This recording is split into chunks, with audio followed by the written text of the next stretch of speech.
कुछ खिलाड़ी जाते हैं तो रिकॉर्ड पीछे छोड़ जाते हैं, कुछ खिलाड़ी जाते हैं तो ट्रॉफियां पीछे छोड़ जाते हैं, लेकिन कुछ खिलाड़ी ऐसे होते हैं जिनकी विदाई के बाद एहसास होता है कि यार ये आदमी तो हमारी टीम का बहुत बड़ा भरोसा था।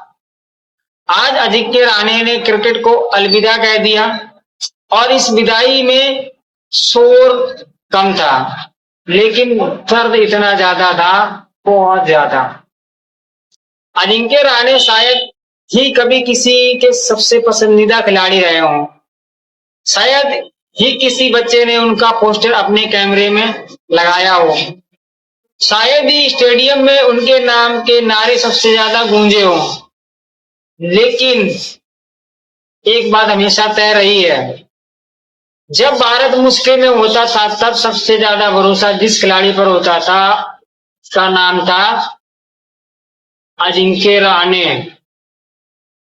30 जुलाई 2026 को 38 साल की उम्र में और इंस्टाग्राम पर सिर्फ मात्र 4 शब्द, टैब 278 साइनिंग ऑफ, सिर्फ 4 शब्द, लेकिन उनके 4 शब्दों के पीछे छिपा था संघर्ष, त्याग और भारतीय क्रिकेट के लिए खामोशी से दी गई सेवा। एक लंबा सफर। रहाणे ने लिखा कि हर शुरुआत का एक अंत होता है और शायद यही वो पल था जब लाखों क्रिकेट फैंस की आंखों में आंसू और नम हो गए थे। लेकिन क्योंकि कोई सुपरस्टार जा रहा हो या नहीं जा रहा हो, वो खिलाड़ी सिर्फ संकट के समय पर पूरा भारत का भरोसा जीत सकता है। वो था अजिंक्य रहाणे। रहाणे कभी भी विराट कोहली जैसी लोकप्रियता नहीं पा सकते, ना ही रोहित जैसा स्टारडम मिला उनको, लेकिन भारतीय क्रिकेट में उनका योगदान किसी बड़े नाम से कम नहीं था।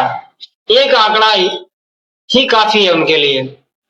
अजिंक्य रहाणे ने भारत के लिए 6 टेस्ट मैच खेले, कप्तानी की, 4 जीते, 2 मैच ड्रा और 1 भी मैच टेस्ट नहीं हारे।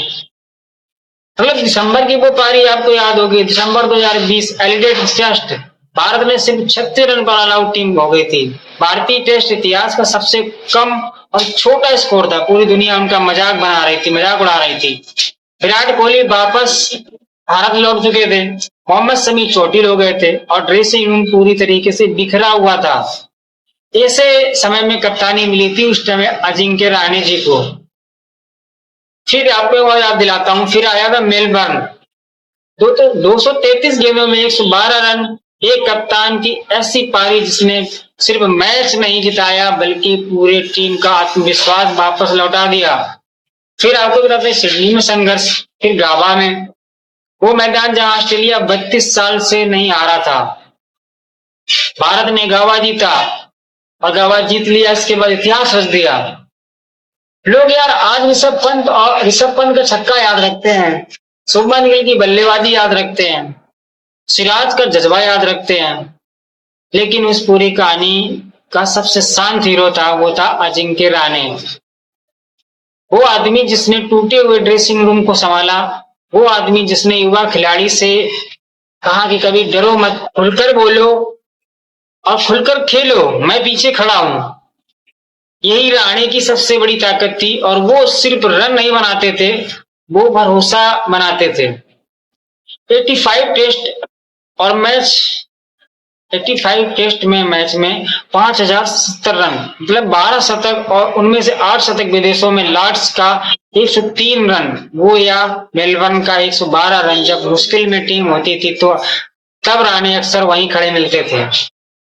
लेकिन क्रिकेट हमेशा आंकड़ों से फैसला करता है। जब बल्ला शांत हुआ तो धीरे धीरे टीम के दरवाजे भी बंद होते चले गए। 2023 में आखिरी मैच में इंटरनेशनल मैच उन्होंने खेला, उसके बाद 3 साल तक इंतजार किया, वापसी की उम्मीद, एक और मौके की उम्मीद, लेकिन वो मौका कभी नहीं आया। सबसे बड़ी बात यह रही कि रहाणे ने कभी शिकायत नहीं की, कभी शोर नहीं मचाया और कभी किसी पर आरोप नहीं लगाया। शायद इसीलिए और शायद क्योंकि वो अजिंक्य रहाणे थे। क्योंकि किसी पे सोर्स नहीं, किसी पे शोर शराबा नहीं। उनका स्वभाव था शांत, संयम और गरिमा से भरे हुए थे वो। आज जब वो जा रहे थे तो सिर्फ एक क्रिकेटर रिटायर नहीं हो रहा था, भारतीय क्रिकेट का एक भरोसेमंद अध्याय खत्म हो रहा था। एक ऐसा खिलाड़ी जा रहा था जिसने हमें सिखाया कि कभी हीरो शोर शराबा नहीं मचाया करते और मचाना भी जरूरी नहीं होता है। कुछ हीरो खामोशी से भी इतिहास लिख जाते हैं। धन्यवाद अजिंक्य राणे। गाबा की उस जीत के लिए, मेलबर्न के उस शतक के लिए और हर उस पल के लिए जब आपने टूटती हुई टीम को संभाला। क्रिकेट आपको सिर्फ आंकड़ों से याद नहीं कर रखेगा, बल्कि उस भरोसे के लिए याद रखेगा जो आपने करोड़ों भारतीयों को दिया है। जय जवान।